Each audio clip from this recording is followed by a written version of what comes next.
Hey guys, welcome back to Story Time with Mommy and River. And today we're going to do a bad case of stripes by David Shannon.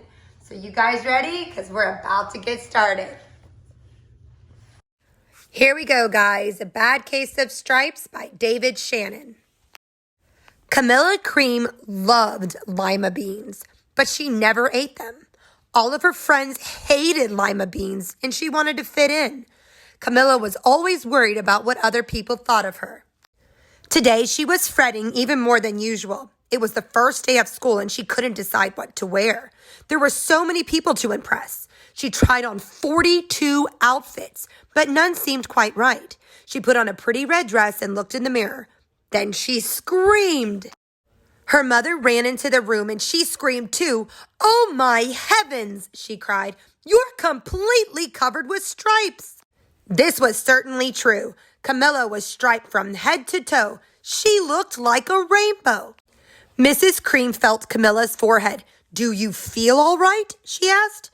"I feel fine," Camilla answered, "but just look at me."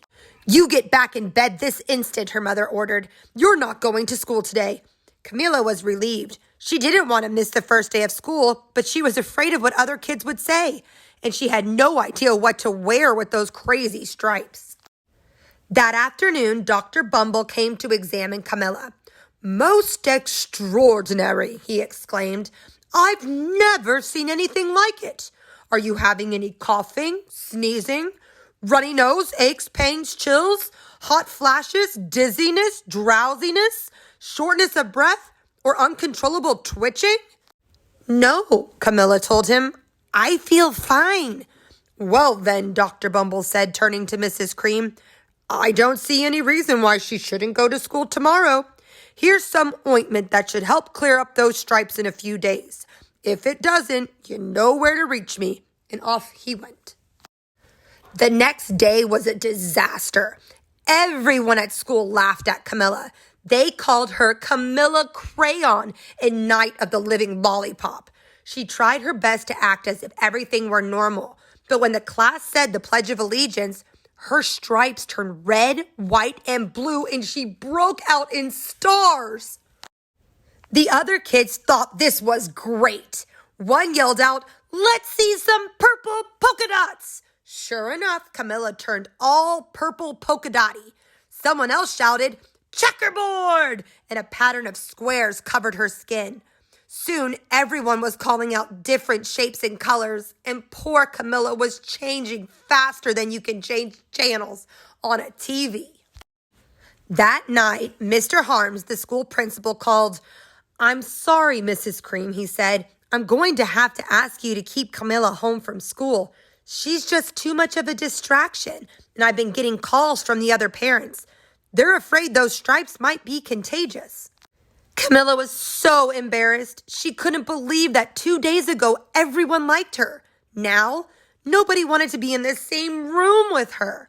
Her father tried to make her feel better. "Is there anything I can get you, sweetheart?" he asked. "No, thank you," sighed Camilla. What she really wanted was a nice plate of lima beans, but she had been laughed at enough for one day. Well, yes, I see," Dr. Bumble mumbled when Mr. Cream phoned the next day. "I think I'd better bring in the specialist. We'll be right over." About an hour later, Dr. Bumble arrived with 4 people in long white coats. He introduced them to the Creams. "This is Dr. Grope, Dr. Sponge, Dr. Cricket, and Dr. Young." Then the specialist went to work on Camilla. They squeezed and jabbed, tapped and tested. It was very uncomfortable. "Well, it's not the mumps," concluded Dr. Grope. "Or the measles," said Dr. Sponge. "Definitely not chicken pox," put in Dr. Cricket. "Or sunburn," said Dr. Young. "Try these," said the specialist. They each handed her a bottle filled with different colored pills. "Take one of each before bed," said Dr. Grope. Then they filed out the front door, followed by Dr. Bumble. That night, Camilla took her medicine. It was awful. When she woke up the next morning, she did feel different. But when she got dressed, her clothes didn't fit right. She looked in the mirror, and there, staring back at her, was a giant, multicolored pill with her face on it. Dr. Bumble rushed over as soon as Mrs. Cream called. But this time, instead of the specialist, he brought the experts. Dr. Gord and Dr. Mellon were the finest scientific minds in the land. Once again, Camilla was poked and prodded, looked and listened to. The experts wrote down lots of numbers. Then they huddled together and whispered. Dr. Gord finally spoke. "It must be a virus," he announced with authority. Suddenly, fuzzy little virus balls appeared all over Camilla. "Or possibly some form of bacteria," said Mr. Mellon. Out popped squiggly little bacteria tails. "Or it could be a fungus," added Dr. Gord. Instantly, Camilla was covered with different colored fungus blotches. The experts looked at Camilla, then at each other. "We need to go over these numbers again back at the lab," Dr. Gord explained. "We'll call you when we know something." But the experts didn't have a clue, much less a cure. By now, the TV news had found out about Camilla. Reporters from every channel were outside her house, telling the story of the bizarre case of the incredible changing kid. Soon, a huge crowd was camped out on the front lawn.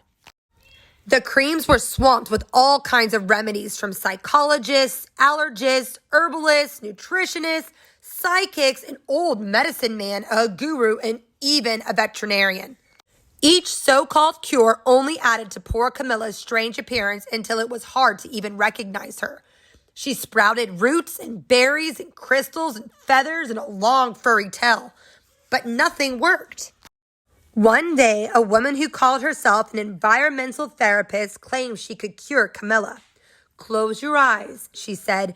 "Breathe deeply and become one with your room." "I wish you hadn't said that," Camilla groaned. Slowly, she started to melt into the walls of her room. Her bed became her mouth. Her nose was a dresser, and 2 paintings were her eyes. The therapist screamed and ran from the house.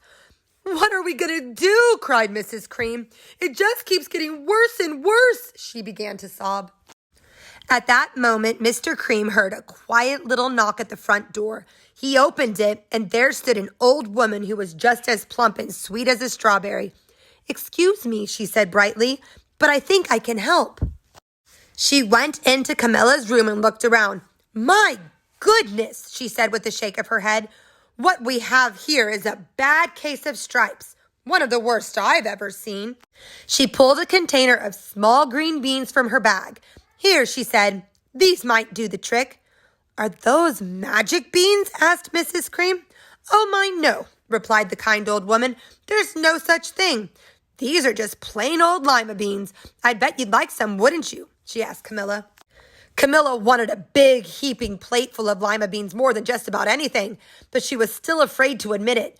"Yuck," she said. "No one likes lima beans, especially me." "Oh, dear," the old woman said sadly. "I guess I was wrong about you." She put the beans back in her bag and started toward the door. Camilla watched the old woman walk away. Those beans would taste so good, and being laughed at for eating them was nothing compared to what she was going through. She finally couldn't stand it. "Wait," she cried. "The truth is, I really love lima beans." "I thought so," the old woman said with a smile. She took a handful of beans and popped them into Camilla's mouth. "Mmm," said Camilla. Suddenly, the branches, feathers, and squiggly tails began to disappear. Then the whole room swirled around. When it stopped, there stood Camilla, and everything was back to normal. "I'm cured," she shouted. "Yes," said the old woman. "I knew the real you was in there somewhere." She patted Camilla on the head. Then she went outside and vanished into the crowd. Afterward, Camilla wasn't quite the same. Some of the kids at school said she was weird, but she didn't care a bit. She ate all the lima beans she wanted, and she never had even a touch of stripes again. All right, well, that was a fun book. So here's the question. Who out there likes lima beans? And do you think that if you eat them, you're going to get a bad case of the stripes too?